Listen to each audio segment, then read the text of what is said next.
पैर के लिए आप निकम्ब तक स्पर्श करें, इतना पैरों को फोल्ड करो,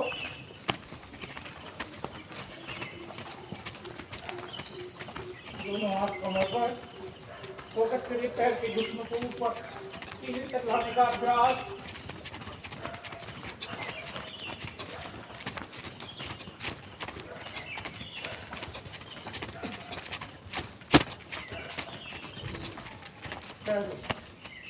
पादस शासन करेंगे हम लोग, हाथ उठाओ, पीछे की ओर जाओ और खड़े रहने का अभ्यास करो, नीचे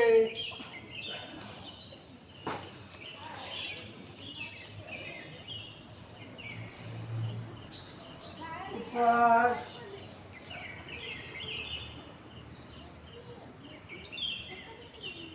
नीचे ऊपर,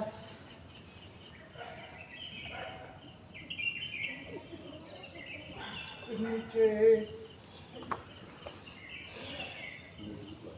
ऊपर,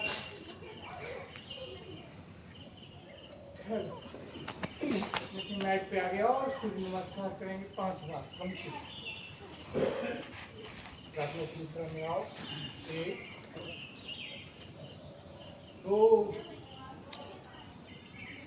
3 4 5 सर्वासन है 6 7 8 9 10 11 16 1 2 3 4 5 6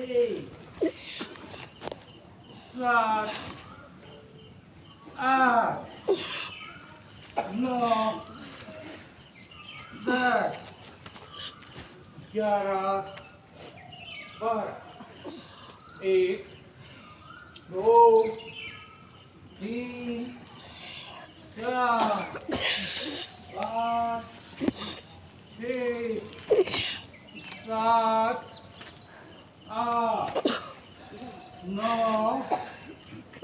10 11 12 1 2 3 4 5 6 7 8 9 10 11 12 एक बार और 1 2 3 4 5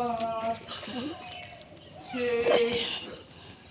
7 8 9 10 11 12 थोड़ा चेक कर लो 2 बार पर बैठना है। कितने लोग बैठे के साथ में हमारे और बस एक अकेला था उसका बैठा यार तो उतना बैठा कितने बार 100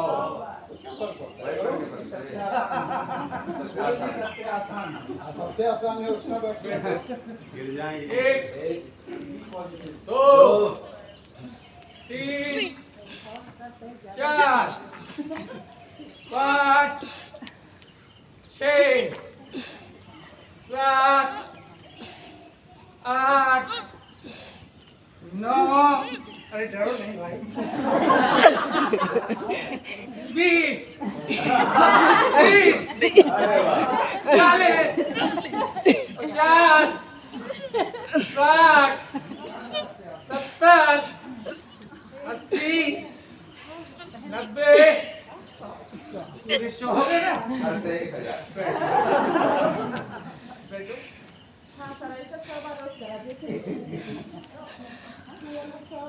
सांसों पसीना बढ़िया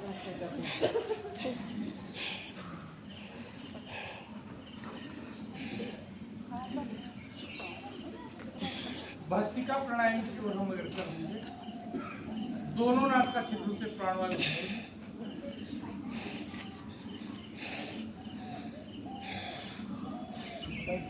लंबा लंबा भरिए और छोड़िए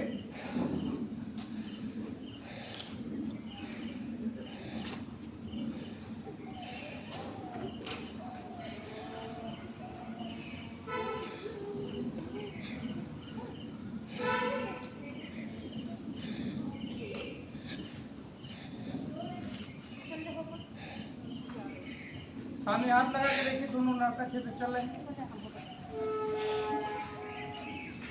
दोनों से निकल रही है ना वो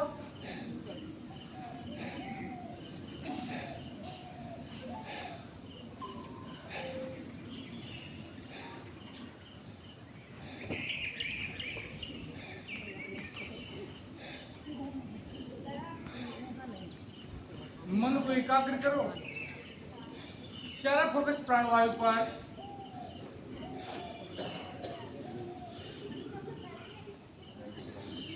और जब प्राणवायु भर रहे होते हैं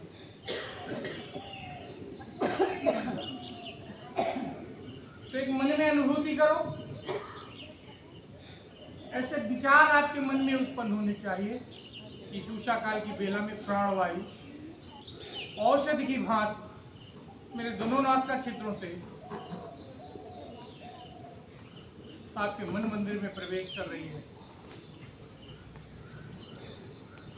और उन अंगों को स्पर्श कर रही है जिनसे आप रोगग्रस्त हैं। आपके शरीर में जिस अंग में आपको लग रहा है कि ये अंग मेरा कम सक्रिय है कम काम कर रहा है इस प्राणवायु को भरते वक्त पूरा ध्यान दीजिए और प्राणवायु को भरने की क्रिया को क्या कहते हैं हाजी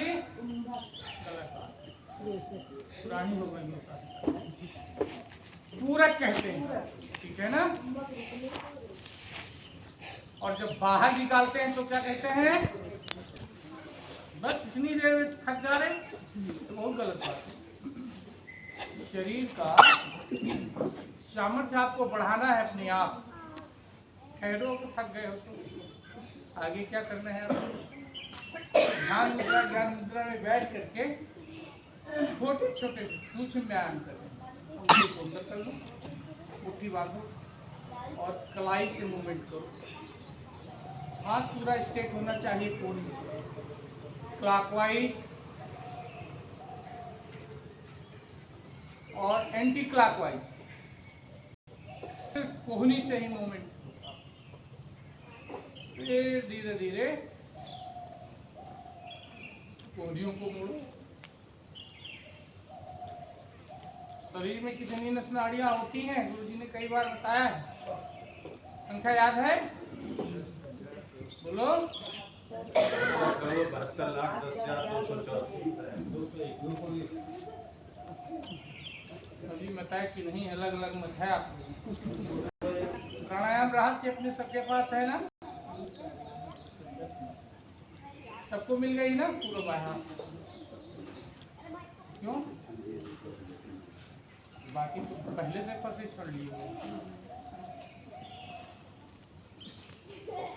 देखिए जो आप कर रहे हैं इसका थ्योरी भी पढ़ेंगे अध्ययन करेंगे तो आप में गुणात्मक सुधार होगा आप उसे ठीक से और कर सकेंगे दूसरों को भी ठीक से बता सकेंगे आपको जब आता होगा तभी तो बताओगे ना सामने की ओर पार्टी करिए व्यक्ति के साथ, और इतने बल मारिए कि किसी को मारना पड़ जाए तो गिर जाएगा। अपनी ताकत होनी चाहिए आत्मरक्षा के लिए ना। ऊपर की ओर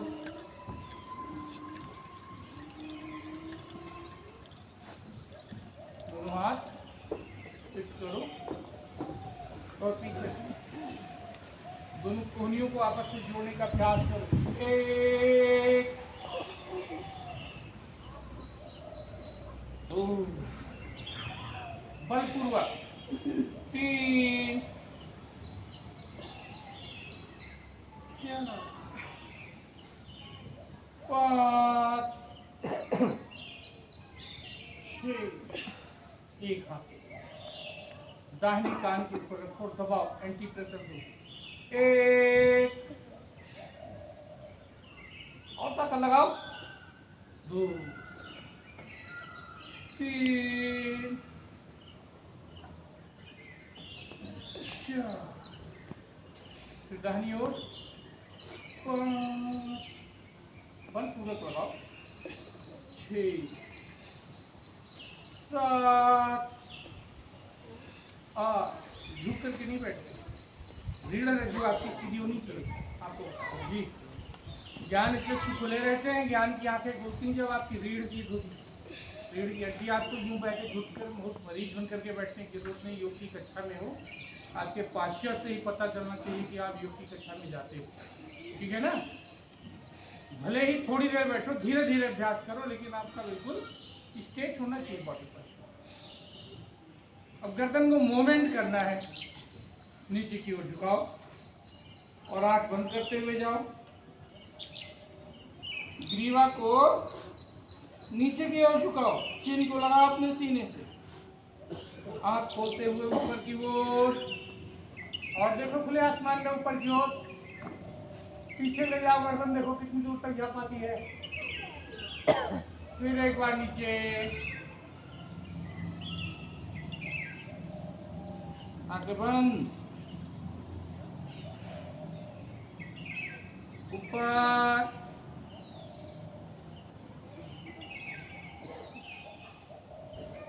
सामने रखो, दाहिने कंधे पे गिराओ, सिर्फ गर्दन को मूवमेंट देना है। आपके कर्ण जो है कान, तो दाहिने कंधे से स्पर्श हो जाए और दाहिने कंधे को भी हिलाना नहीं है। बाईं ओर, बायां कान बाएं कंधे पे गिराओ, स्पर्श कराओ और कंधे को नहीं हिलाना है। फिर एक बार दाहिनी ओर, फिर एक बार बाईं ओर,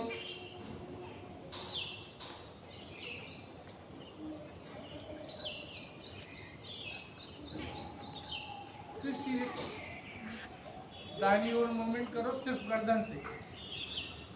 सिर्फ गर्दन को मोड़ो और पीछे की ओर ले जाओ। पूरा शरीर इसमें, सिर्फ गर्दन मूवमेंट। तो मायूर सर्वाइकल जो प्रॉब्लम्स होती है इससे दूर हो जाती, पता नहीं चलता। साइटिका पेन इससे जो है खत्म होने लगती, पता नहीं चलता। फिजियोथेरेपिस्ट के यहाँ जाते हो, 300 रुपया पर डे लेगा कम से कम। एक सामने की ओर, फिर एक बार दाहिने जाओ,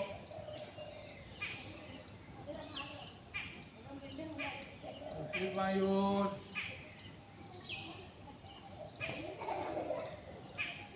गोल गोल घुमाओ, आहिस्ता आहिस्ता, सावधानी पूर्वक, मूंछ नहीं आनी चाहिए। 3 बार क्लॉकवाइज और 3 बार एंटी क्लॉकवाइज।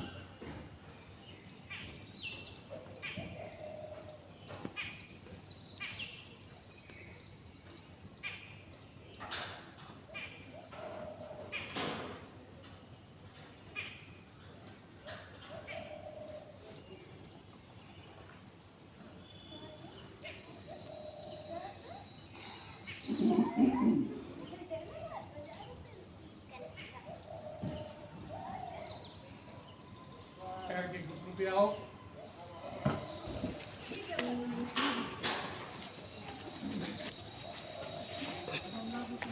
मंडूकासन सब लोग जानते हैं ना।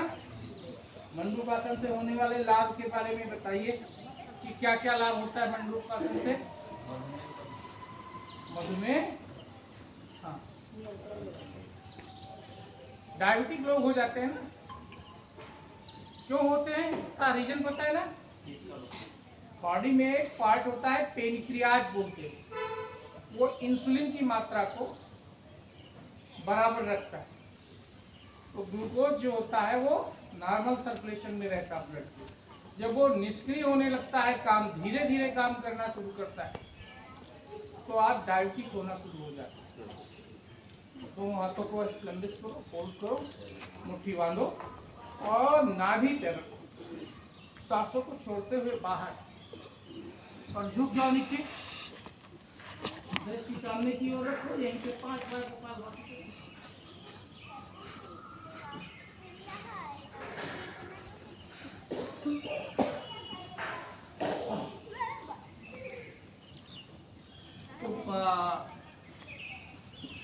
वज्रासन में बैठने के बाद फिर एक बार और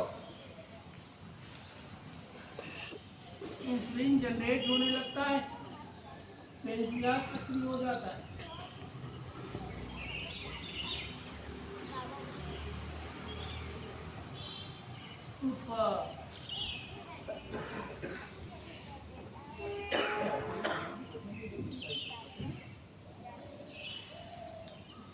एक बार और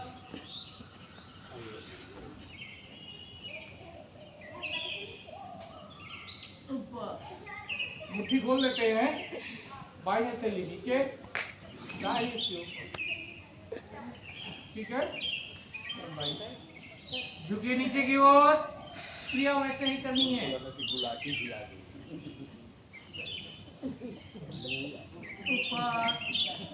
कौन सा आसन है? लाभ इससे क्या क्या है? मधुमेह आपका नियंत्रित हो जाता है। जो डायबिटिक पेशेंट है उनकी औषधि छूटने लगती है धीरे धीरे।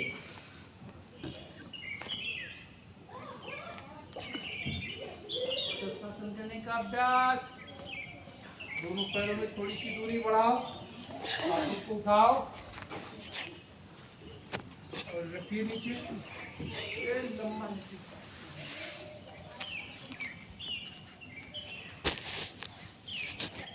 और यहीं से हाथ उठाने हैं, खींचने नहीं है, सीधे उठाना। एक बार और,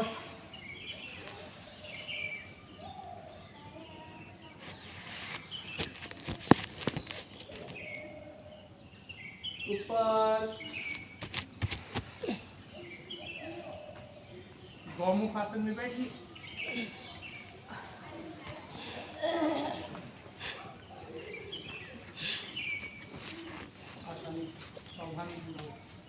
जिनका बॉडी का वेट ज़्यादा है उनका नृत्य फोकस जो होना चाहिए अपने शरीर के वजन को कम कर दीजिए। ठीक है, दोनों पैर के घुटने एक सीध में करने हैं। बाएं पैर के पंजे पे हम बैठे हुए हैं, दाहिना पैर ऊपर। तो जो पैर ऊपर होता है वही हाथ हम ऊपर ले जाते हैं। जो हाथ पैर नीचे है वही हाथ नीचे से ले जाकर के जोड़ खींच दो। बहुत लोगों को नहीं जोड़ता है, घर पे रुमाल डाल करके प्रयास करिए, धीरे धीरे उठने लगेगा। ठीक है ना। फिर इन सब से जितने आसन बताए जा रहे हैं इनमें आपका पेनक्रियाज सक्रिय होगा। प्रश्न इस तरीके से आ सकता है आपके सामने कि ऐसे कोई 4 आसन बताओ और क्रम से चारों लिख दिए गए इसमें कि इससे मधुमेह ठीक होता है। एक में एक लिखा गया, दूसरे में दूसरा, तीसरे में तीसरा और चौथे में चारों आसन लिख दिए गए। फिर आपको टिक लगाना होगा। तो आपको याद रहना चाहिए कि मधुमेह किन किन आसनों से नियंत्रित रहता हो सकता है। एक ही में चारों लिखे हुए हो। फिर दोनों घुटने से सीधे करो, बायां पैर ऊपर है तो बायां हाथ और नीचे से। कितने लोग फोकस कर रहे हैं अपने शरीर के वेट को कम करने का? नहीं हो रहा है क्या?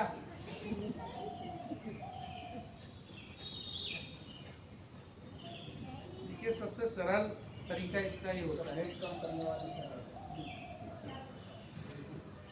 कि सॉलिड को लिक्विड की तरह और लिक्विड को सॉलिड की तरह।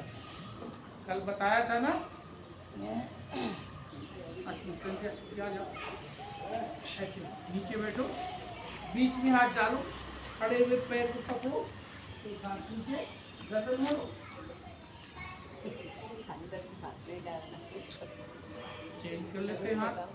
धीरे धीरे अभ्यास करिए, तब हो जाएगा। फिर ऐसे फोल्ड करो, सामने से देखा करो, तो एक पैर फोल्ड किया, दूसरा पैर इस तरफ कर, यही हाथ उठाया, इसमें बीच में डालें, ये पकड़ लिए और मोड़ो दाहिनी ओर।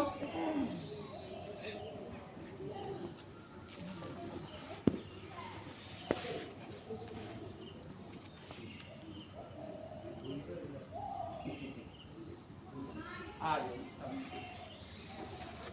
वेट कम करने का एक तो है कि आप एक्सरसाइज करते हो, तो मोटापा कम करने वाले आसन आपको करने हैं, व्यायाम करने हो, प्राणायाम करने। बहुत खाना नहीं खाते हैं, जिनका शरीर भारी होता है, पूरे घर में तुलना करोगे तो आधे आदमी का खाना खाता है उसका, मुश्किल से 2 रोटी। लेकिन शरीर पे उसको भोजन से असर नहीं पड़ता, भोजन का जो तरीका है उसको चेंज करना पड़ता, ठीक है ना। क्योंकि जो पोषित होकर के लगना चाहिए वो सड़ जाता, मल बन जाता है। तो आपको करना वही है। मोटापा कम करने का आसन कौन सा? कल सुबह याद दिलाइए कि जब खड़े होकर के जब कर रहे होते हैं, 1 मिनट में मैं बता देता हूँ, आप लोग बैठे रहिए। 100 बार करना है, इसको ऐसे मोड़ना है, 100 बार। एक स्टेप में 100 के पहले रुकना नहीं, पेट कम होना शुरू हो जाएगा। इसका आसन का नाम? इसमें खाली कुछ करना नहीं है, आसन का नाम मुझे भी नहीं पता, किताब आपको दी गई, इसमें लिखा हुआ है, देख के पढ़ो एक्सरसाइज। खाली बाएं कोहनी को दाहिने पैर के घुटने से लगाना है और दाहिने पैर के घुटने कोहनी को इससे लगाना है, लेकिन लगाना कम से कम 100 बार।